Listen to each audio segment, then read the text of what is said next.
technique de l'art atomique, la première utilisation des radioisotopes pour vérifier la carte des méridiens date des années 60 par un biologiste nord-coréen.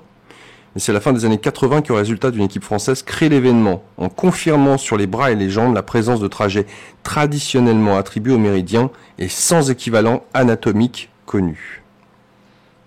Donc prouvé déjà le lendemain de la guerre. Donc je trouve étonnant en fait, puisque tu as décidé de faire un petit écho sur notre passé et de voir, puisque tu parles de la France déjà à Marseille en 1950, à la faculté des sciences, c'est pas rien.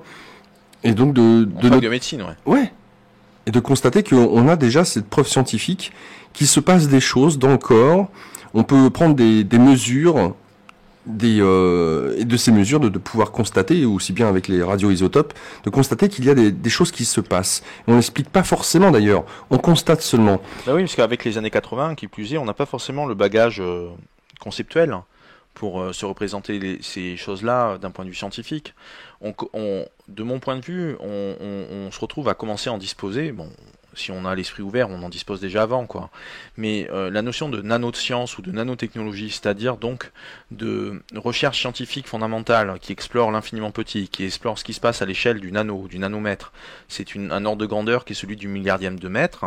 C'est un ordre de grandeur, c'est la dimension où lumière et matière se conjuguent, se rencontrent, puisque les longueurs d'onde de la lumière visible se situe à mettons 460 nanomètres, 560 nanomètres et ainsi de suite.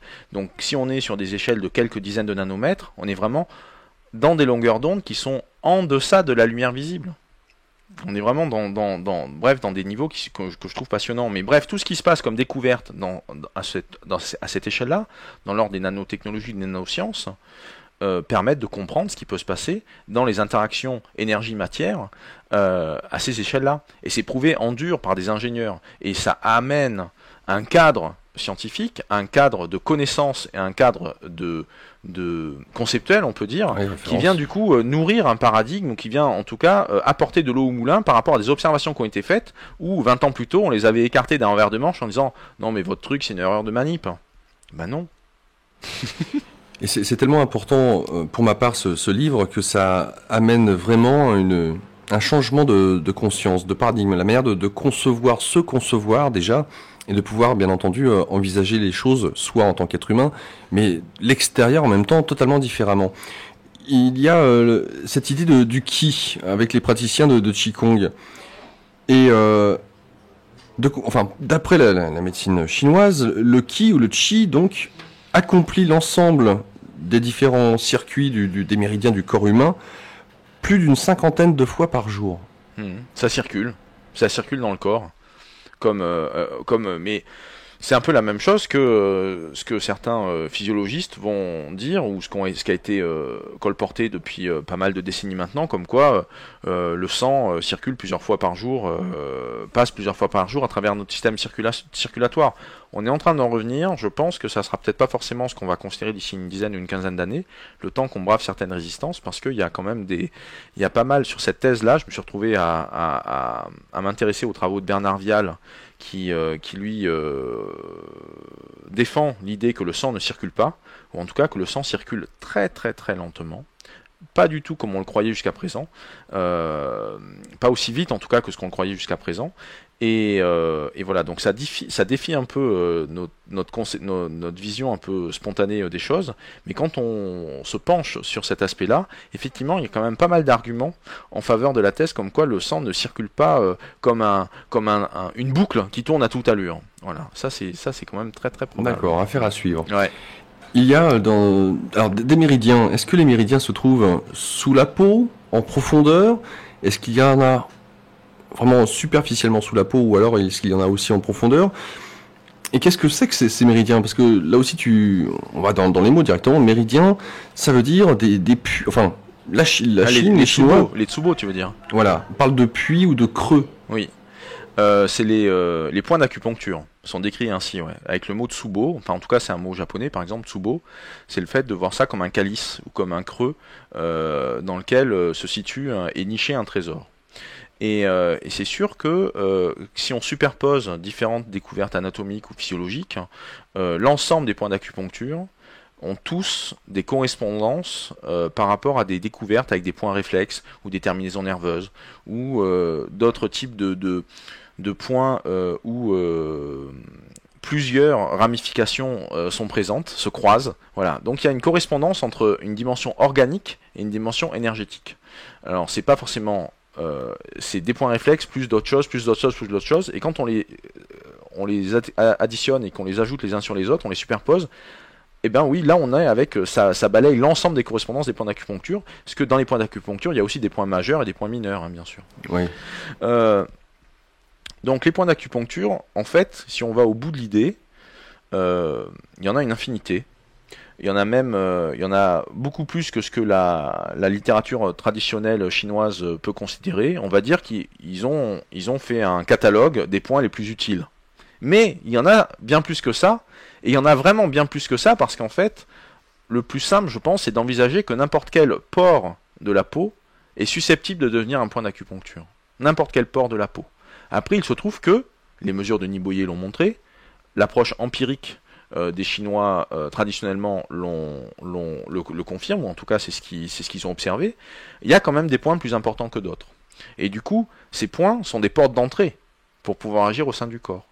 Et voilà. Et puis donc du coup, on est sur des logiques de valves, enfin, je prends des images un peu imagées de cet ordre-là. En tout cas, c'est les propositions que je fais. C'est que ça correspond à des sas, à des valves, à des robinets qu'on va tourner, qu'on va triturer. Donc quand on enfonce le point d'acupuncture dedans et qu'on donne des petits coups sur l'aiguille ou qu'on fait tourner l'aiguille, bon voilà, est-ce qu'on la fait tourner dans le sens aiguille d'une montre, est-ce qu'on la fait tourner dans le sens inverse des aiguilles d'une montre, mais ça va pas être la même suggestion ou la même induction d'énergie qu'on va faire dans énergie électrochimique, énergie biochimique éventuellement, qu'on va faire comme ça descendre dans le corps.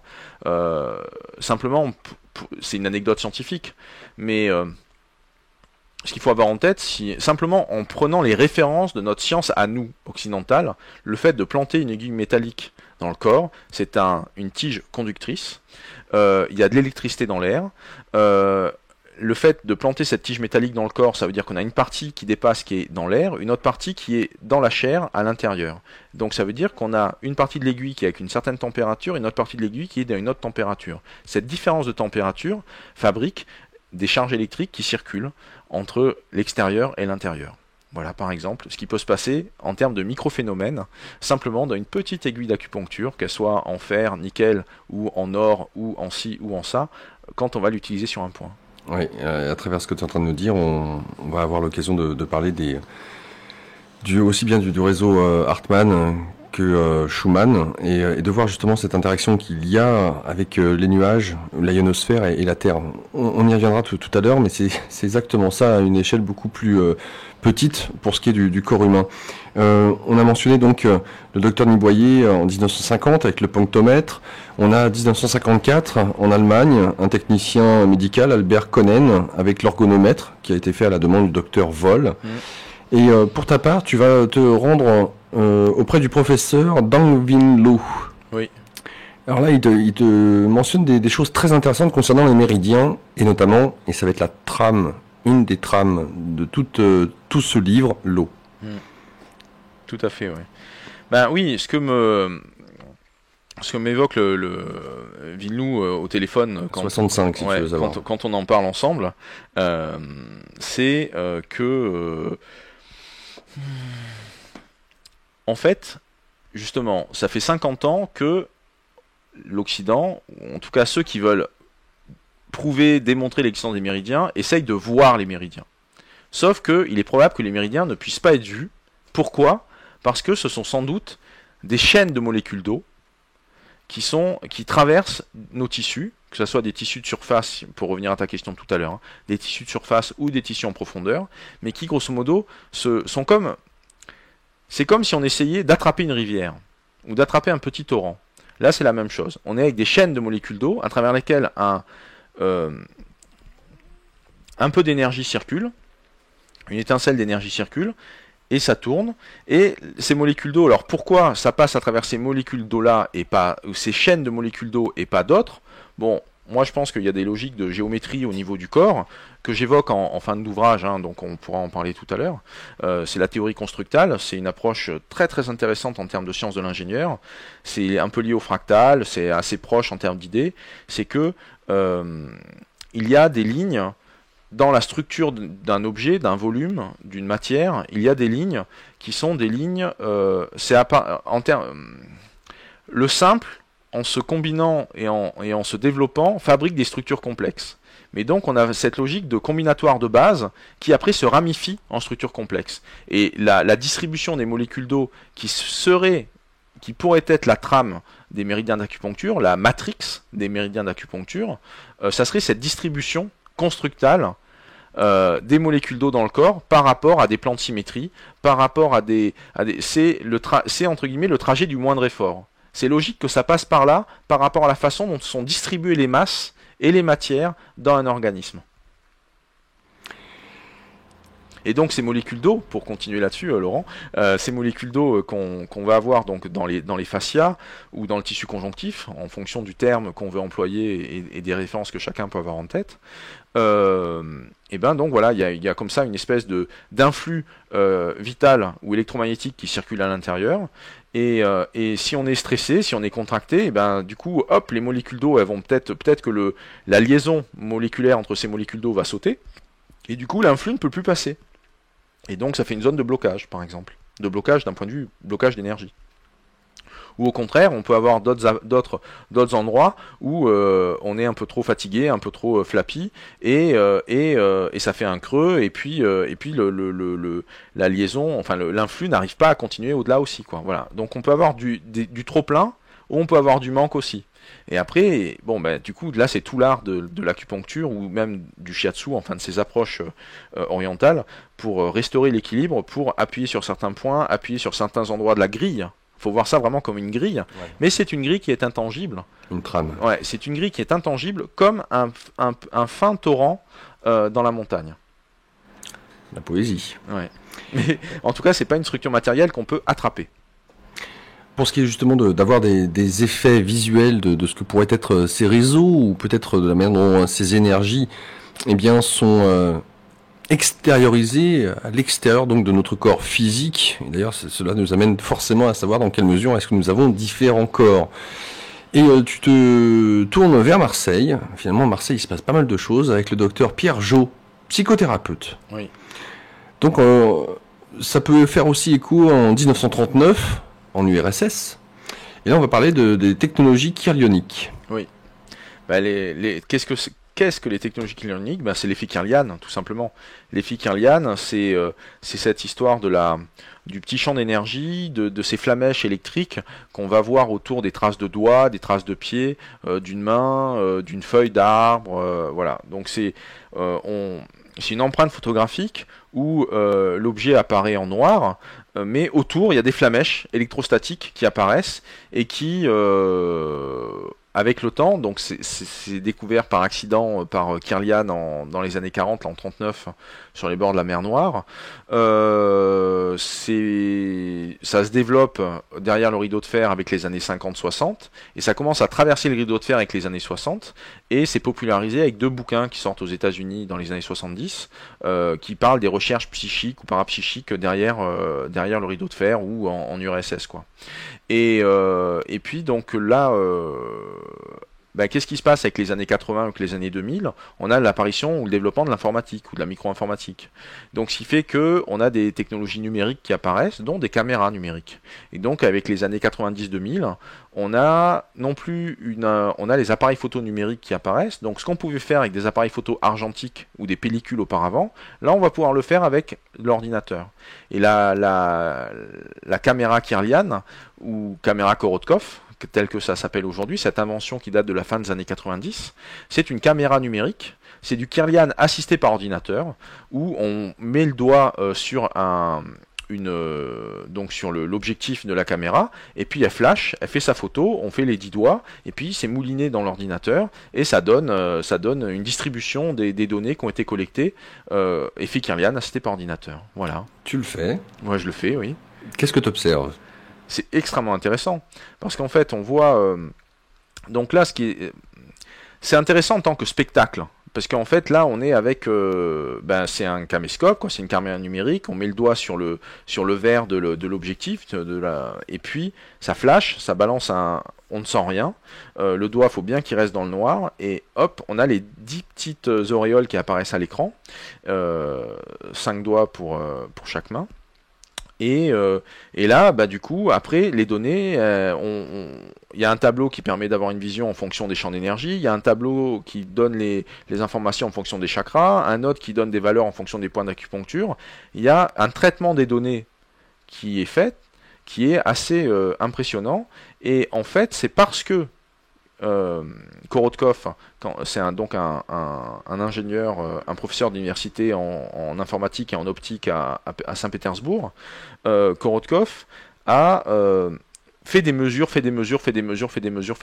fait des mesures sur des personnes en bonne santé, il a fait des mesures sur des personnes qui avaient des cancers, il a fait des mesures sur des athlètes de haut niveau, il a fait des mesures sur des artistes, il a multiplié des mesures. Et ce qui fait qu'en fait, quand c'est sorti de son labo, il y avait déjà à peu près 100 000 mesures dans la base de données derrière, quoi. Donc on est sur un truc qui est statistiquement, qui s'appuyait sur de très nombreuses mesures qui permettaient d'avoir une assise statistique dans le type de traitement des données qu'on va produire, pas en disant vous êtes malade comme ci, vous êtes malade comme ça, plutôt en disant vous vous écartez de la moyenne de l'ordre de 10%, ou au contraire vous êtes au-dessus de la moyenne par rapport à des niveaux d'énergie, à des champs d'énergie autour du corps, vous êtes un peu plus que la moyenne dans la façon dont peut être épais votre champ d'énergie. Et tout ça se découle et se voit de ces flashs ou de ces clichés, de ces électro-clichés qu'on va faire autour des doigts, et qui, en envoyant une petite décharge d'électricité, permettent de voir autour du corps, par réponse du corps,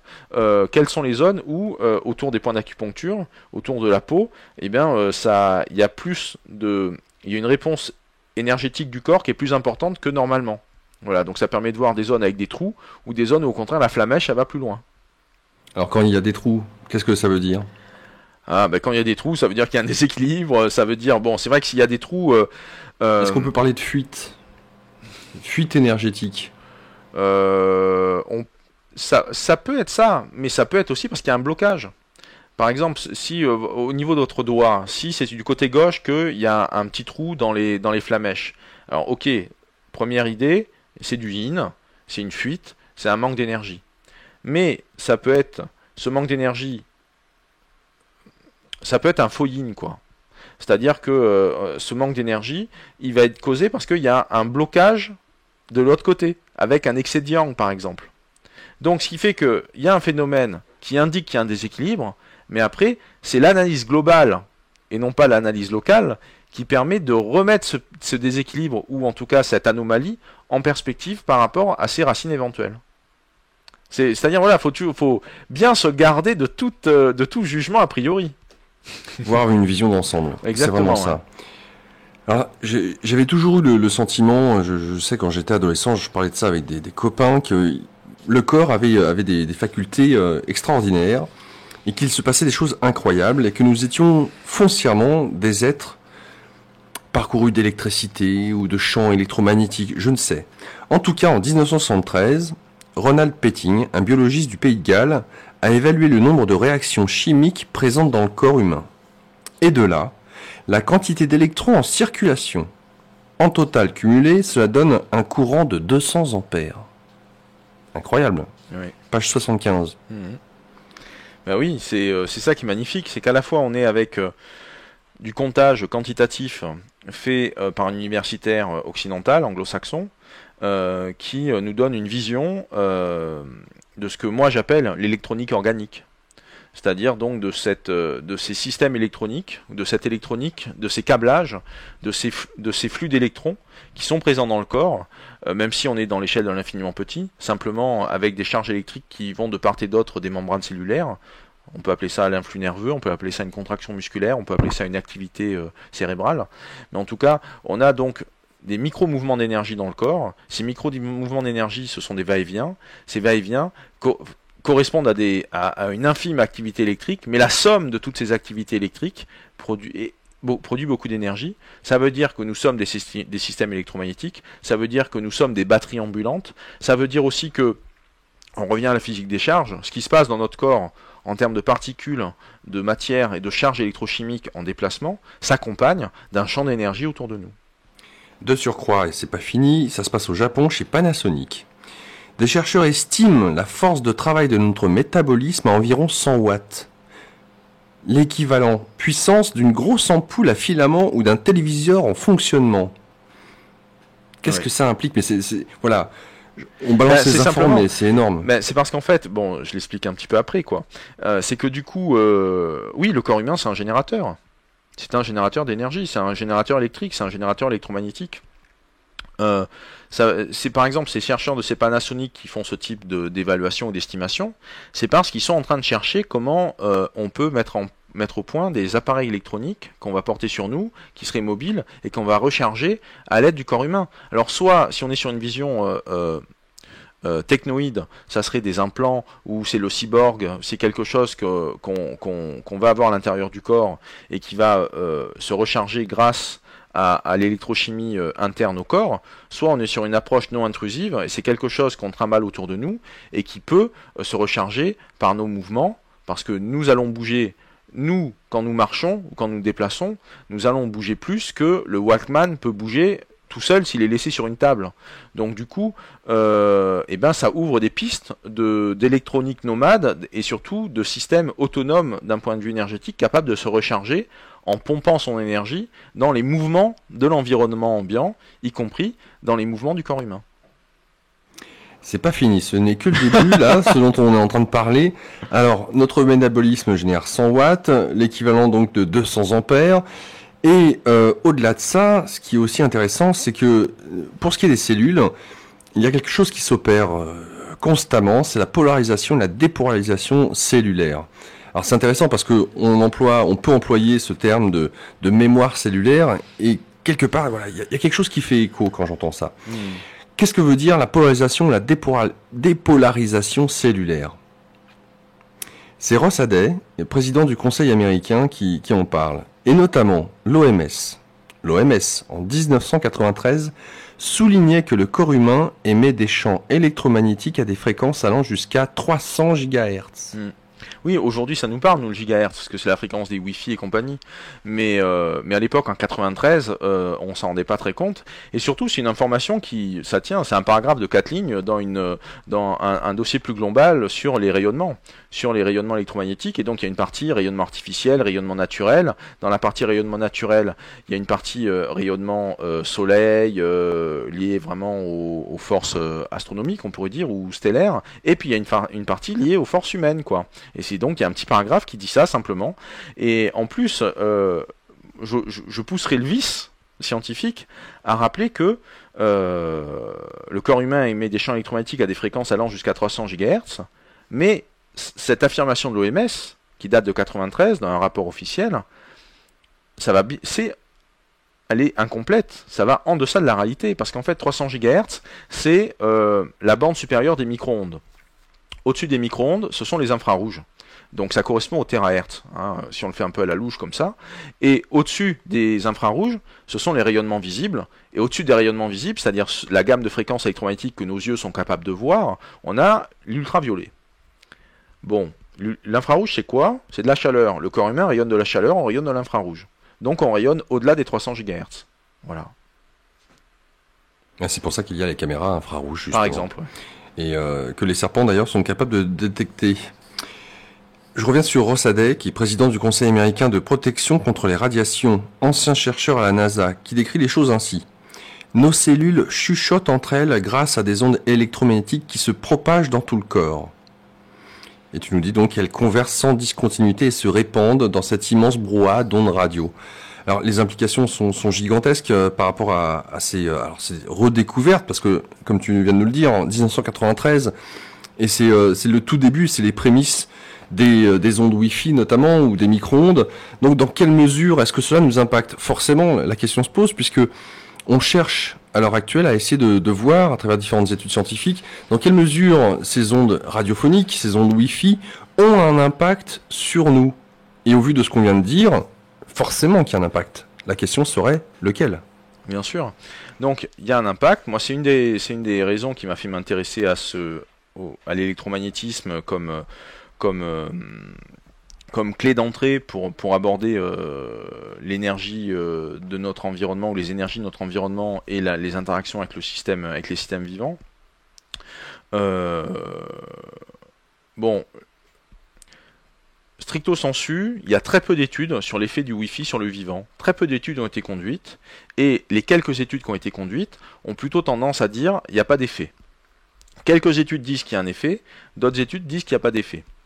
Celles qui auraient laissé entendre qu'il y a un effet, elles sont en cours de réplication, parce qu'évidemment, si ça se confirme, c'est un peu embêtant. Donc du coup, les chercheurs ont un peu la pression, et on a fait gentiment savoir à leur centre de recherche que ça serait intéressant de faire des recherches qui durent 2 ans de plus, avant de pouvoir donner une réponse définitive. Le Wi-Fi, c'est très particulier, ou c'est spécifique par rapport au micro-ondes du téléphone mobile, parce que le Wi-Fi rayonne à 2,45 GHz, et cette fréquence-là spécifique, c'est une fréquence qui entre en résonance avec la molécule d'eau. C'est-à-dire que les autres rentrent aussi en résonance avec la molécule d'eau, mais il faut voir ça comme une courbe. Et le haut de la courbe, là où la résonance est maximum, c'est à 2,45 GHz. Et donc le Wi-Fi fonctionne là-dessus. Alors c'est vrai que donc c'est un peu embêtant, même si les valeurs sont très très faibles. Ça n'a rien à voir avec le four à micro-ondes, hein. On est sur un modem Wi-Fi, ça rayonne 1 million de fois moins qu'un four à micro-ondes. Mais le problème, c'est ce bruit de fond ambiant, ce bruit de fond infiniment faible, mais si on est dans un immeuble par exemple, il y a une 60aine de bornes Wi-Fi qui fonctionnent en permanence, mais qui fonctionnent en permanence, c'est-à-dire aussi la nuit. Or la nuit, c'est les moments où l'horloge biologique du corps est censée se recaler, où les horloges biologiques, les hormones sont censées se recaler. Donc, faut imaginer ça comme, si on veut faire le parallèle, comme de la pollution sonore, une pollution audio, où on peut avoir des petits bruits persistants, pas très forts en termes de puissance, mais qui sont là en arrière-fond et qui viennent vous titiller. Titiller, vous gonfler la tête. Enfin, c'est un truc que vous allez entendre tout le temps. On n'est pas en train de parler d'acouphènes, on parle vraiment d'un truc, d'un grésillement, d'un petit sifflement, de quelque chose autour de vous dans votre environnement qui fait ce son-là tout le temps. C'est quand vous l'éteignez que d'un coup, il y a quelque chose qui se détend et que vous sentez bien. Donc le Wi-Fi et les pollutions électromagnétiques en général, celle du téléphone mobile et aussi bien sûr celle des basses fréquences, le 50 Hz, de tous nos appareils électriques, de tous les systèmes qui sont branchés, que ce soit la lampe de chevet ou l'ampoule basse tension, basse conso, s'accompagnent de ce type de pollution électromagnétique, en tout cas de bruit de fond, qui fait du bruit par rapport à l'harmonie qui devrait régner dans notre environnement électromagnétique. Oui, parce que tu mentionnes les appareils qui, eux, sont les plus irradiants. Alors, c'est page 153. Alors, je ne le savais pas, hein, j'ai découvert ça, j'ai halluciné. Notamment, donc, tous les jours, parmi les objets donc que nous avons au quotidien, dont nous nous servons et qui sont les plus irradiants, nous avons l'aspirateur, le robot ménager, le rasoir électrique, le sèche-cheveux, avec parfois des doses amplement supérieures aux normes en vigueur. Tout à fait, oui. Alors en l'occurrence, là, c'est vraiment, on pourrait dire, c'est par rapport à des pics, à des valeurs qu'on mesure en fonctionnement. Heureusement, le rasoir électrique, le sèche-cheveux, l'aspirateur, c'est des appareils qu'on va utiliser pendant 10 minutes.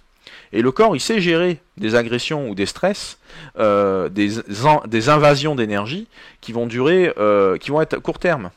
C'est quand ça dure un peu trop longtemps, qu'à un moment, les défenses, les barrières de protection, elles n'arrivent plus à tenir le coup et que ça s'effondre. Et que derrière, boum, ça déséquilibre et boum, on devient malade. Okay, ça marche pareil par rapport à un coup de froid. On est exposé au froid pendant 10 secondes, ça va. Par contre, si on fait 10 secondes tout le temps pendant 10 minutes, là déjà, on commence à être un peu en mode chaud-froid, chaud-froid. Et si en plus, on est en t-shirt et qu'on va se balader pendant une demi-heure dehors avec le même type de froid, là, il y a un problème d'invasion de l'énergie froid, ce que les Chinois appellent une énergie perverse par exemple, une invasion de l'énergie froid sur le corps humain, c'est-à-dire sur ses capacités de défense, son système immunitaire, ses capacités de défense par rapport à une agression extérieure. Donc là, les valeurs sont importantes, il faut bien l'avoir en tête, les valeurs sont importantes, elles sont importantes parce que ça rayonne beaucoup, et notamment dans le cas du rasoir électrique ou du sèche-cheveux, ça rayonne à proximité du corps, donc plus on est proche de la source qui rayonne, plus on s'en prend dans la figure, entre guillemets, ou dans la tête. C'est pour ça que le téléphone mobile, c'est c'est compliqué, c'est chaud. Et c'est surtout, donc, faut pas vous leurrer, hein, je le dis aux auditeurs, le risque au-delà des 10 ans de tumeur cérébrale, il est statistiquement établi, il est minimum doublé, voire triplé. Il peut être même encore plus important pour des gens qui téléphonent énormément, ou plus on est jeune, plus on a commencé tôt, plus le risque est important, au-delà des 10 ans d'utilisation, de développer des maladies, ouais, en tout cas, voilà, exactement, ouais, tant au niveau du nerf auditif que d'autres tissus cérébraux, quoi. Et donc c'est pour ça que le portable chez les enfants, c'est pas avant 15 ans, et c'est avec parcimonie de toute façon. Alors, ce qui est aussi intéressant et que je ne savais pas, alors autant c'est sporadique pour ce qui est des objets ménagers, c'est une chose. Qu'est-ce qu'il en est pour les lignes à haute tension? J'avais pu voir dans un documentaire à la télévision que des élevages de vaches ou de cochons mis sous des lignes à haute tension, c'est catastrophique. Les cochons, les porcs deviennent fous, s'entretuent. Et pour le coup, on peut même amener un néon sous les lignes à haute tension, ce dernier s'allume. Voilà. Alors après, pour qu'il y ait une relation de cause à effet entre les deux, bon, ben, ça reste à démontrer. En revanche, ce qui est intéressant, c'est que, premièrement, des élevages dans ce type d'environnement, ils vont manifester des troubles de comportement. Qui dit troubles de comportement, ça veut dire qu'il y a des troubles hormonaux. Soit trop d'hormones de stress, soit problème sur les neurotransmetteurs, enfin voilà. En tout cas, il y a une réalité biochimique qui accompagne cette manifestation comportementale que des professionnels de l'élevage peuvent identifier comme de toute façon problématique. Eux, ils n'ont pas besoin d'analyse de sang ou d'analyse de la balance pH ou je sais pas quoi. De toute façon, il y a un problème, c'est pas normal. Et s'ils coupent le courant pendant la période en question, ça va mieux, quoi. Voilà. Donc du coup, c'est ça qui a permis, et c'est vraiment la bataille du pot de fer contre le pot de terre, hein, c'est ça qui a permis, par rapport aux nombreux cas où il y a eu des dommages sur des pollutions électriques sur des élevages, avec des éleveurs qui ont donc eu qui ont eu un manque à gagner, puisque c'est d'abord ça, il y a un impact économique direct, hein, manque à gagner lié au pylône de chez RTE, Réseau Transport d'électricité, anciennement EDF. En général, on leur donnait pas raison, quoi. Sauf que le problème, c'est que il y a ce qu'on dit et il y a ce qui se passe, et la réalité continue. C'est ça, hein, faut bien avoir en tête que la réalité, on peut dire ce qu'on veut, elle se décrète pas, elle existe en tant que telle. C'est un exemple du non-agir. Elle existe en tant que telle. Et du coup, ok, on peut nier les faits, on peut dire ça n'existe pas, sauf que ça continue à exister. Et à un moment, ça fabrique une masse critique où ça peut plus être nié, quoi. Alors c'est vrai que du coup, même s'il n'y a pas de preuves, on va quand même filer des sous à l'éleveur pour qu'il déplace son élevage, ou on va filer des sous à l'éleveur pour protéger son installation. Enfin voilà. Et à un moment aussi, les éleveurs, ils vont directement faire appel à des géobiologues ou des personnes spécialisées en protection par rapport aux pollutions électromagnétiques pour mettre en place des dispositifs, pour mettre en place des systèmes qui vont permettre de corriger, de compenser cette invasion d'une énergie perverse liée aux pylônes électriques à proximité. Et quand je vois certaines communes qui sont traversées par ces pylônes électriques, de voir l'incidence que cela a sur les belles maisons et les gens qui habitent en dessous. Mais surtout que depuis 2004, il y a un décret qui existe qui interdit la construction de maisons sous les lignes à haute tension, hein. Alors, donc c'est ça qui est complètement fou. Mais ce décret, il faut qu'il soit signé par les préfets. Sinon, tant qu'il n'est pas signé par les préfets du département en question, il n'est pas appliqué, et donc, ou en tout cas, les maires ne vont même pas être au courant de son existence, ok ? Puisque donc derrière, il y a des enjeux de foncier, d'immobilier, de lotissement, que d'un coup on va construire à moindre frais dans tel endroit, alors qu'il y avait une ligne à haute tension qui était là, et voilà. Donc, tout ça, c'est des travaux qu'on connaît bien, puisque moi j'ai fait d'autres bouquins, et là, je suis surtout en train de finir un documentaire sur l'électrosensibilité avec Jean-Yves Billien qui va sortir mi-juin. Voilà, le documentaire sur l'électrosensibilité va sortir mi-juin, où donc on est allé à la fois rencontrer des électrosensibles qui s'en sont sortis ou qui ont réussi à diminuer leurs symptômes et à vraiment se guérir quelque peu, ouais. Voilà, se guérir autant que se faire se peut de cette sensibilité particulière, de cette forme d'allergie, et aussi des chercheurs, des scientifiques, Belpomme, mais aussi d'autres, Montagnier, le prix Nobel, Luc Montagnier, qui eux, donc par rapport à leurs travaux, montrent bien que ce ne sont pas des questions psychosomatiques. À tel point d'ailleurs que nos assurances, nos mutuelles refusent d'assurer justement les personnes, les personnes. Il n'est pas mentionné et mis en avant le fait que telle assurance assure contre les effets soi-disant des ondes électromagnétiques ou des lignes à haute tension ou des téléphones portables. Ça aussi, c'est très intéressant. Oui. Alors, puisque tu as parlé des personnes électrosensibles, je pense qu'on peut en parler, puisque tu me tends la perche, c'est page 164, notamment. Donc, comment expliquer que certaines personnes soient plus sensibles que d'autres par rapport aux ondes électromagnétiques ? Super question. À l'époque où j'ai écrit l'ouvrage, j'avais pas forcément cette réponse. Tout d'abord parce que nous sommes tous électrosensibles. Ça déjà de base, nous sommes tous électrosensibles. Simultanément, nous sommes tous différents. Donc on va avoir des personnes qui vont être plus sensibles que d'autres. Donc on pourrait parler de sensibilité génétique, de prédisposition. Ça c'est un premier aspect. Après, cette prédisposition, elle peut prendre différentes formes. Comme je l'ai pu le laisser entendre, un des indicateurs de la pollution électromagnétique, ça va se retrouver dans l'activité hormonale. Donc, des personnes qui vont être sensibles ou sujettes à des fluctuations importantes hormonales facilement, eh ben, elles deviennent des sujets d'autant plus sensibles ou d'autant plus vulnérables à ce type de pollution, par exemple. Comme elles le sont par rapport à n'importe quel autre stress. Hein, ça peut être un stress climatique, ça peut être un stress émotionnel, etc. etc.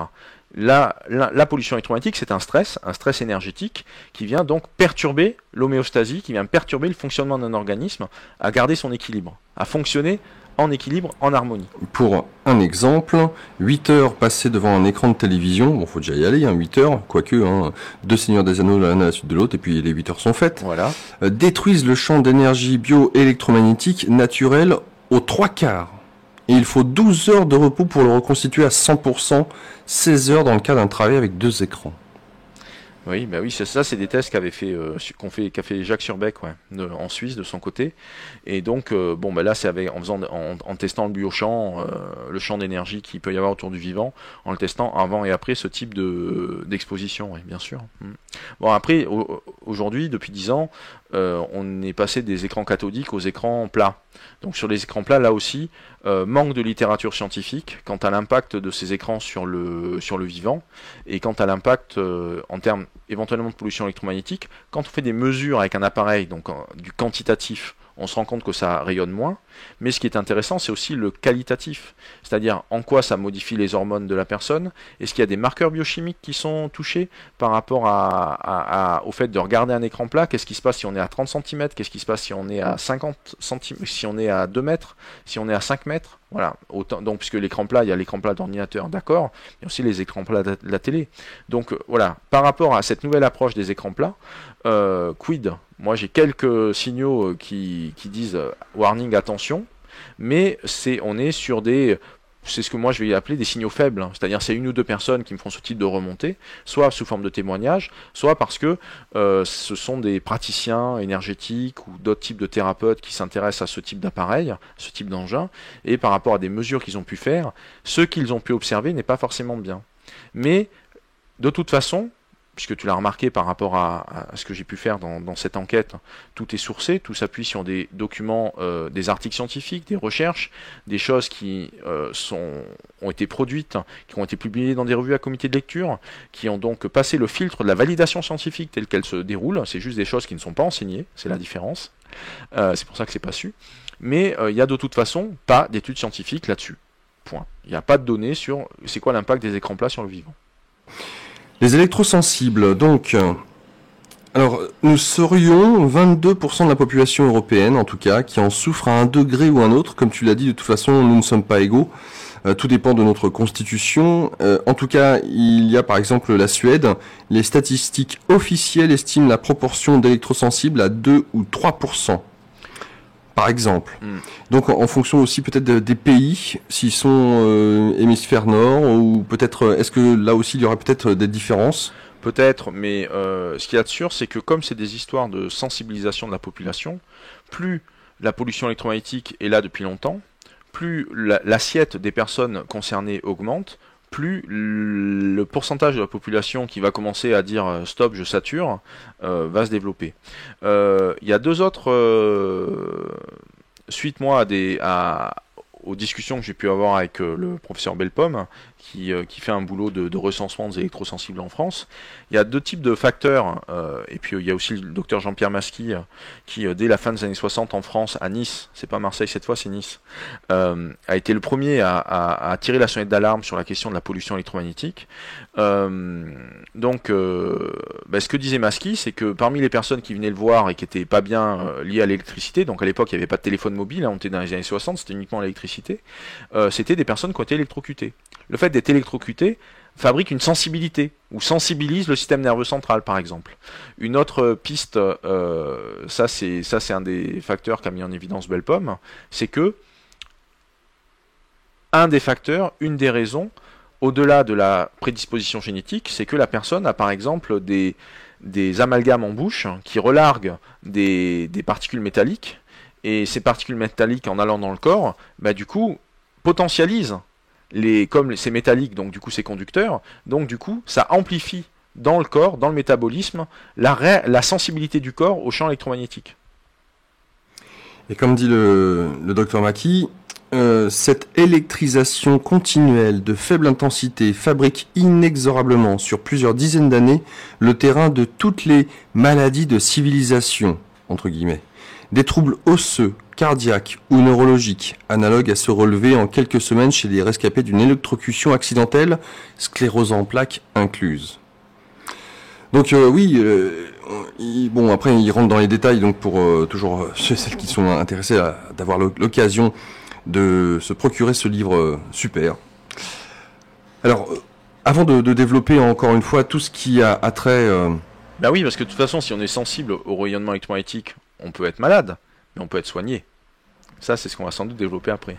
Oui, mais on va faire un petit tour en arrière. D'accord. Si tu veux bien, oui, parce que pour le coup, là, on a pu voir en tout cas que ces ondes, enfin, certaines palettes du spectre peuvent nous être vraiment néfastes. Certaines, bien entendu, forcément, peuvent être positives pour nous. Mais j'aimerais qu'on puisse revenir en arrière, puisqu'on avait quitté un peu la vision de la médecine chinoise, avec ce qu'on a pu observer d'un point de vue scientifique. On avait parlé de l'effet Kirlian. Et là, pour le coup, on va faire un petit tour du côté de Yale, peu avant la Deuxième Guerre mondiale, avec Harold Saxon Burr. Et là, c'est très intéressant parce qu'on fait l'étude du biochamp sur les différents règnes. Tout à fait. Ouais. Page 77.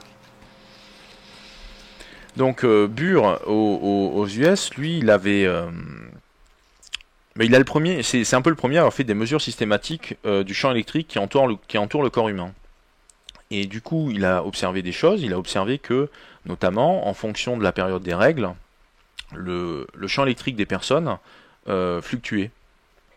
Il a pu observer aussi que, en fonction du climat ou en fonction de l'état émotionnel des personnes, le champ électrique fluctuait. Et comme il était professeur, donc il avait des étudiants, donc du coup c'est autant de cobayes pour faire des mesures tous les matins. Et donc comme ça, à force de mesure, il a pu tracer des courbes et observer ces variations-là. Bon, du coup, il s'est dit, est-ce que ça concerne l'ensemble du vivant? Et c'est comme ça qu'il a fait des mesures autour des salamandres. Il s'est rendu compte qu'il y avait des modifications. Il a fait des plantes, il a fait le lapin, il a fait même des cellules, voilà, des organismes monocellulaires. Il a fait des mesures autour de différentes règnes ou différentes ordres de grandeur du vivant. Et moi je trouve, du côté de Burr, bon, il y a déjà tout ce qu'il a mis en évidence sur l'humain qui est assez énorme en termes de prise de conscience et de mise en évidence de cycles, de variations, un truc qu'il a mis en évidence, c'est que par exemple, un état cancéreux peut se détecter sur le champ électrique de la personne autour. Donc en fond, il va y avoir une déformation, une anomalie dans le champ électrique qui va être localisée dans une zone qui est susceptible, qui du coup peut être interprétée comme étant une zone où il y aurait une tumeur en formation. Ouais. Voilà, une tumeur en formation. Donc ce qui permet du coup de pouvoir mieux cibler éventuellement, suite aux biopsies qui avaient été faites après, il y avait une validité de 98% par rapport aux observations qui avaient été faites. C'est énorme. Ouais. Mais une autre expérience qu'il a faite, et que moi je trouve magnifique, enfin très très belle d'un point de vue elle est écologique et tout ça, il avait planté donc dans les arbres de son terrain. Il avait mis 2 électrodes, une en haut, une en bas, et ça lui permettait de mesurer le champ électrique des arbres.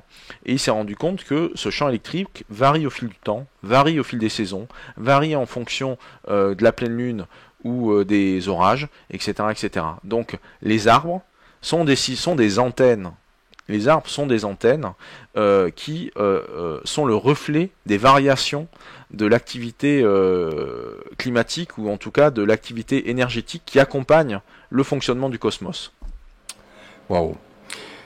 Burr, donc tu nous le dis, c'est pour ça qu'on parle de champ vital, tu parles de champ électrique. On est bien d'accord ? C'est ça, ouais, tout à fait. Parce que lui ne mesurait pas parce que donc un champ électromagnétique, ça conjugue 2 aspects, 2 facettes, une dimension électrique et une dimension magnétique. Et donc si on ne mesure que le champ électrique, on ne mesure que le champ électrique, mais qui est la moitié du champ global, entre guillemets. Donc quand on parle de champ vital, là pour le coup avec Burr, est-ce qu'il s'agit de champ électromagnétique ou champ électrique ? Lui, il appelle cela le champ vital. Et le système de mesure qu'il utilisait, c'était uniquement le champ électrique. Il ne mesurait que cet aspect-là. D'accord. Tu parles du cancer, donc il a réussi à détecter effectivement, et à même de dire que le cancer peut se localiser dès le moment où il y a une perturbation de ce champ électrique dans le corps, de voir quel est l'organe, ou là où serait susceptible de se développer des métastases ou autre. Oui, puisque son point de vue, c'est que ce champ électrique autour du corps, c'est en fait le reflet d'un schéma organisateur. Et donc, s'il y a une anomalie dans le champ, c'est qu'il y a une anomalie dans la structure de la matière. Donc, est-ce que le principe de Burr a été appliqué à l'heure actuelle aux États-Unis pour justement pouvoir détecter peut-être à l'avance des cellules cancéreuses, des tumeurs ? Il est appliqué aujourd'hui, il n'est pas appliqué aux États-Unis, il est appliqué en Italie. C'est un papier que j'ai fait il y a 3 ans sur un scanner portatif. Ça ressemble un peu au bar qu'on peut passer sur vous, au tube qu'on peut passer sur vous pour vérifier si vous portez du métal, par exemple. Voilà, ça ressemble à ça.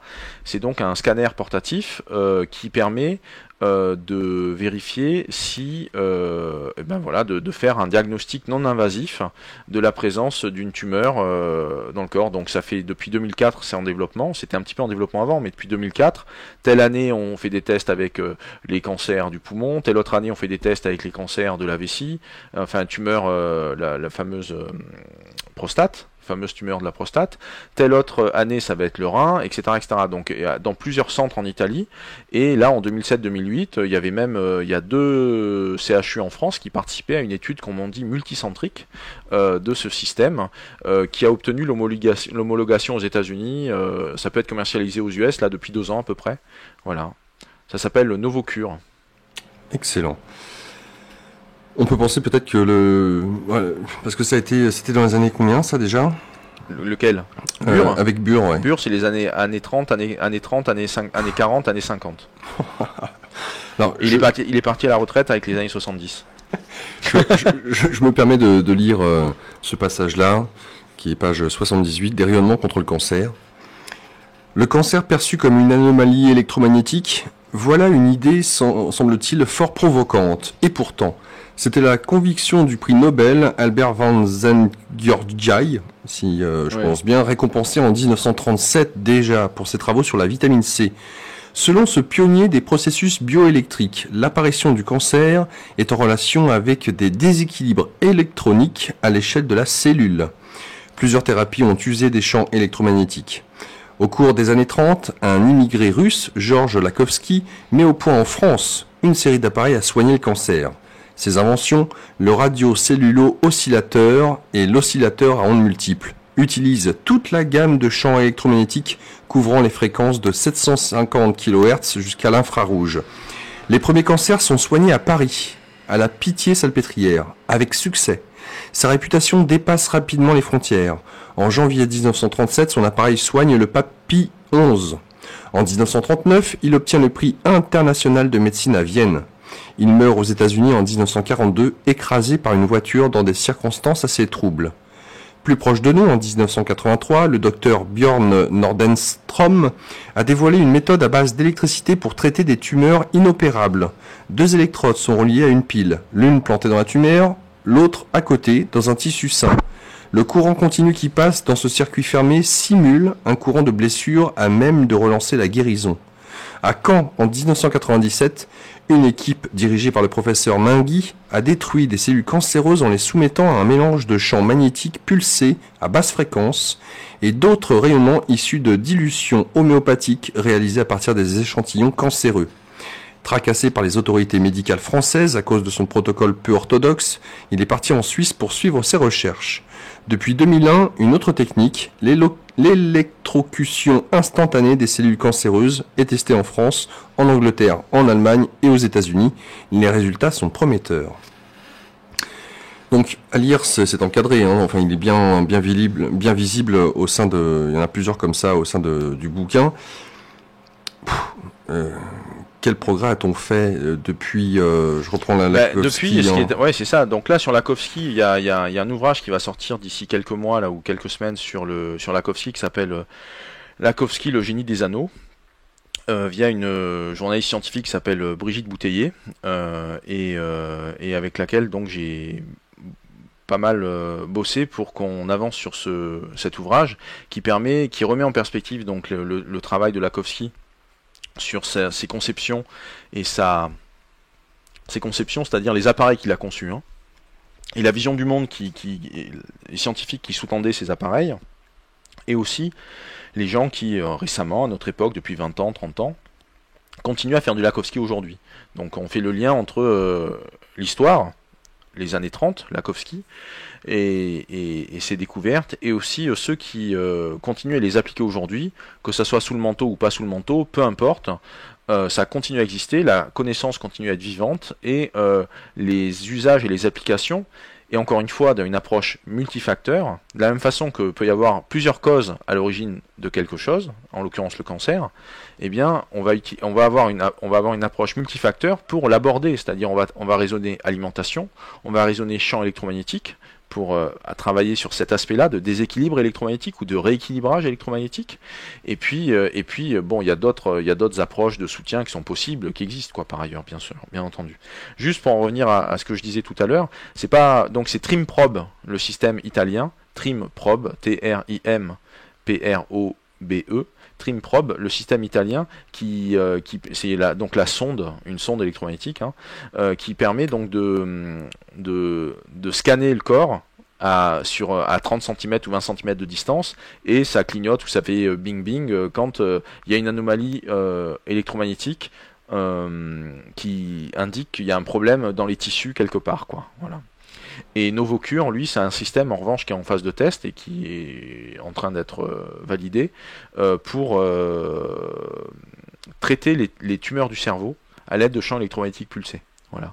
Donc la différence depuis 10 ans, entre guillemets, c'est que ces travaux de recherche qui étaient considérés comme parascientifiques il y a 90 ans, ou comme limite ésotérique, ou en tout cas qui n'étaient pas acceptés, les années 30, qu'est-ce que c'est ? C'est l'époque de l'essor des approches chimiques, hein. Donc il faut le remettre en perspective d'une époque donnée.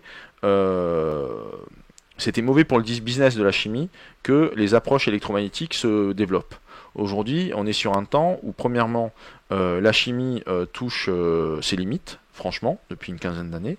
Il y a un peu une ambiance d'impasse dans ce secteur-là.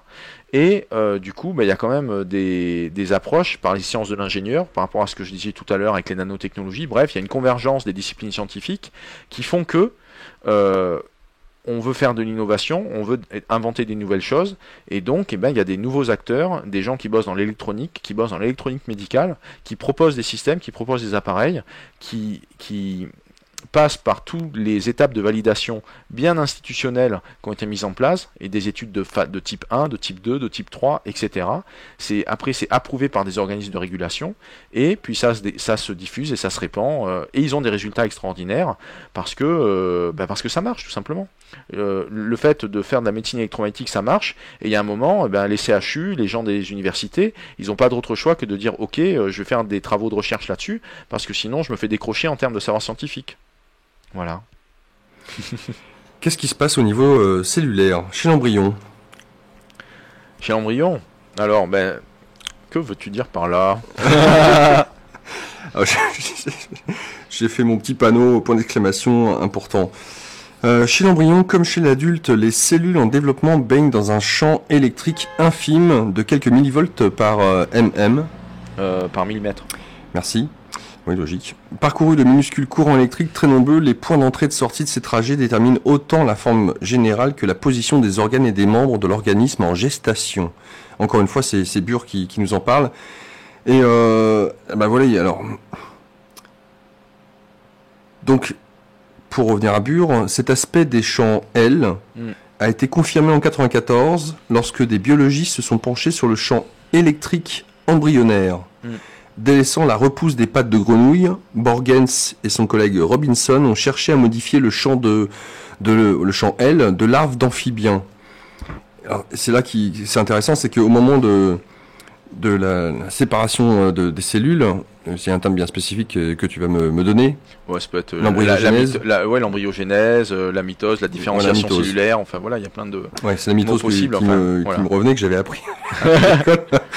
Et là, pour le coup, ce qui est super intéressant, je trouve, c'est que si on ne touche à rien, donc on voit effectivement d'une cellule unique, d'un œuf, et de la division donc cellulaire, de voir l'être qu'il peut apparaître, et d'envoyer au moment de la division cellulaire ces fameux champs pulsés, ça modifie totalement le résultat. Oui. C'est énorme. Oui. Non, mais c'est énorme. Moi, j'ai trouvé ça énorme, le résultat. Bah écoute, c'est ok, je te remercie. Mais c'est vrai que moi, comme je baigne dedans depuis longtemps, c'est intégré en fait, tu vois, au niveau de ma vision du monde. Et moi, ce que j'estime du coup important, cette découverte-là, bon, ok, déjà qui peut sembler révolutionnaire en elle-même, mais ce qui devient crucial, c'est la conséquence. Si le fait d'être exposé à des champs pulsés à ces échelles-là modifie complètement les équilibres de l'organisme en développement, ça donne quand même du grain à moudre par rapport à l'exposition fétale des bébés en gestation dans le ventre de leur mère par rapport au téléphone mobile. Tout simplement.